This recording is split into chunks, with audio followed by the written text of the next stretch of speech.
Good nun mga idol. For today's video mga idol,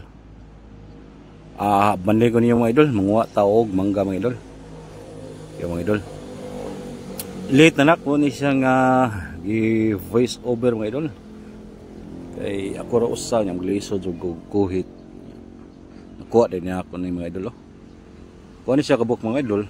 5 niya ang upat ra ang akong gi kuha. Kay taas-taas man tong usa.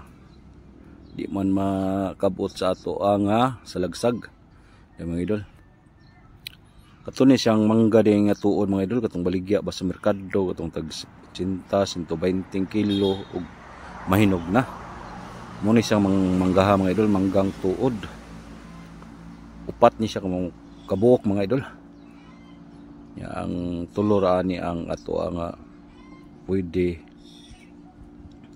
nga kanon kay kaning usa murag kinutkutan og kabog ba. Ako na ning gikuha day mga idol. Kay medyo gulang na nya, sayang pug kayo matagak di na tong bantayan. Di ba? Kaya mga idol, nainit ta diri napita mga idol kay naata diri sa kilid no, daot ng mga idol idol kay sobra na sa kabog. Nainit ta diri mga idol ngari sa highway mga idol.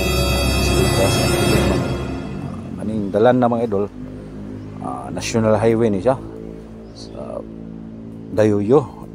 Kanang mga sakyanan na kaning dump truck padung na siya dito San Carlos nya sa pikas atong bahin padung og Tayasan.